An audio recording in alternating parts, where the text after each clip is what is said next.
I ran away because I'm child-free and I felt like my fiancé was trying to get me pregnant. I, 26F, have always known I didn't want kids. Even as a child, when adults asked how many kids I wanted, my answer was always none. I didn't even know what child-free meant yet, but that's what I was. As I got older, I understood it more clearly. I didn't feel that unconditional love people describe when talking about having children. Could I love a child? What if I couldn't? I've always felt that I can't be a mother because I don't know what that kind of love feels like. That's how I've lived my whole life. Then I met my fiancé, 34M, 2 years ago. He was my first everything, and through him I finally experienced romantic love. But when it came to kids, I still knew I couldn't do it. From the beginning, I told him that having children was off the table. He said he was fine with that because he never really liked kids, so it wasn't an issue for him. 5 months ago he proposed, and I said yes. We moved in together, and everything was perfect. We were planning our wedding slowly, no rush. That was until his sister had a baby 2 months ago. My fiancé instantly fell in love with his nephew. He was there every step of the way. He bathed him, changed him, napped with him. It all seemed normal, so I didn't think much of it. 3 weeks ago, we went to his sister's house for lunch. My fiancé was mowing her lawn when she asked me to watch the baby for a couple of minutes. I tried to refuse, but she looked so exhausted that I agreed. I thought she would just put him in his stroller, but instead she plopped him directly into my arms and went upstairs. I panicked. I had never held such a small baby before, and I was terrified I would drop him. 5 minutes later, he started crying. At first it was manageable, but then he began screaming at the top of his lungs. How can such a tiny baby be so loud? I was almost in tears myself. I stood up as carefully as I could and went outside where my fiancé was. I yelled for him to take the baby from me. He walked over, took a picture of me holding the baby, and instead of actually taking him, he started giving me tips on how to calm him down. He pushed the baby closer to my chest and said, "He really suits you." I was on the verge of a panic attack, my hands trembling. I was even more scared of dropping him. I yelled, "If you don't grab him, I'm putting him on the floor." He got angry, called me a witch, and grabbed the baby. I couldn't handle any of it anymore, so I took an Uber home.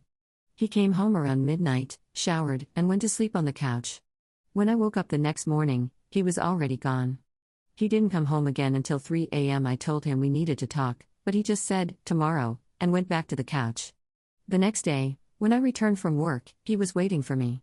We sat down, and he apologized for how he reacted. Then I asked a question I already knew the answer to. Me, do you want to have kids now? Him, I don't know. I just love him so much, you know? Me, well, that's normal, isn't it? Him, I guess. But do you really feel that against having kids? You don't even have to get pregnant or give birth. We could adopt.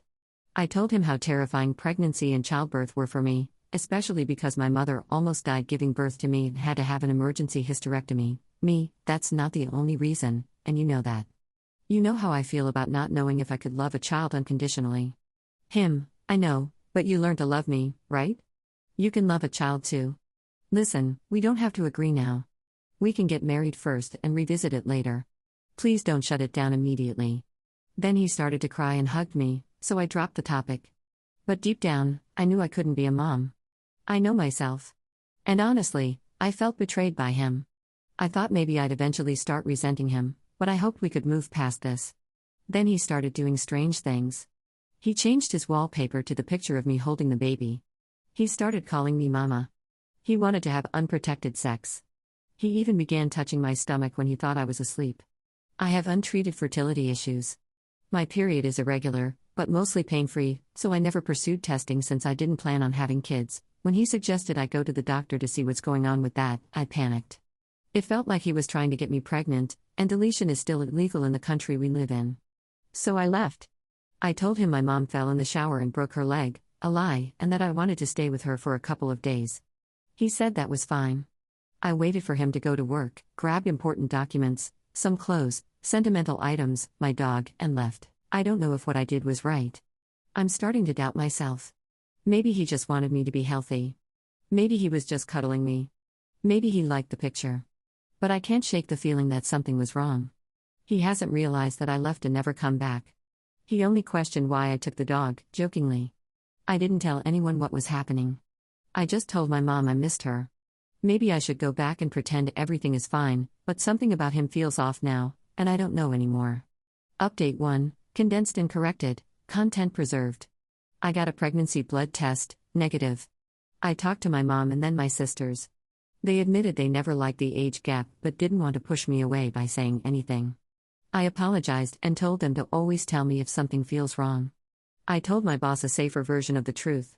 He was furious, not just at my ex, but at me for not telling him earlier. He said he didn't bring me to a foreign country just to leave me unsupported. He promised to find me a position back in my home country and also said he would accompany me if I wanted to retrieve my belongings. After thinking about it for a few days, I decided to go back for my things. I know it might sound silly, but I had spent a lot of money on K-pop photo cards, albums, and manga, and I didn't want to lose my collection. While staying with family and friends, I realized how isolated and lonely I had been abroad. Even my dog seemed happier. I visited my father's grave for the first time in a long while. It was emotional but healing. I also went to my mom's gynecologist and started the long process of getting a tubal ligation. I felt so free leaving that appointment. When my ex texted to ask about my mom, I told him she was doing better and that I'd be back on Saturday. I packed up the car, drove 14 hours, and stayed with my boss and his family. The next morning, he and his son came with me to my ex's place. We packed quickly. After that, I went to his sister's house. I asked if he had told her to make me hold the baby. She said absolutely not. She said he lied to her and claimed I asked to hold the baby, that I had a panic attack because of fertility issues, and that I wanted to babysit the baby and go to the park together as a couple. She told him he was crazy and refused to let her baby be part of that. He got mad and didn't speak to her for days.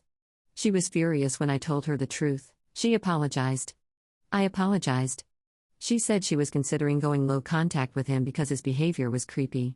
Later, I met my ex with my boss and his son present for safety. I broke up with him. He cried, begged, said he'd die without me, said he'd get a vasectomy, said his family would judge him. I told him we were not in a telenovela, gave his ring back, and left. I went home and slept for almost a whole day. I made a therapy appointment for the 13th. Work also told me they would rehire me in March. Edit, clarifications, 1. I did love my fiancé. I froze in panic during the breakup and forgot the speech I prepared. 2. I did not bring 2 men to mock him. They came for my safety. 3. I am already going to therapy. 4. I'm trying to get a bilateral salpingectomy. 5. The story is real. English just isn't my first language. Final update, I'm officially sterile now. I got a bilateral salpingectomy. No more kids for me, yay. Work is going great. I got my old job back. I will travel every few months, but I'll stay with my former boss and his family. My therapist is amazing. She's helping me work through deeper issues I didn't even recognize. My ex is expecting a child with someone else now. I'm actually glad he got what he wanted. He wasn't an evil person, he just let his emotions take over and made bad decisions. I've moved on. I also started seeing someone 2 months ago. We are taking things very slow. He is gentle, patient, supportive, and he also doesn't want kids. He got a vasectomy at 21. He knows about my past trauma and never pressures me. I'm happy now. I feel lighter. I'm moving on, healing, and surrounded by people who care. This will probably be my last update. I plan to delete this account eventually to fully close this chapter.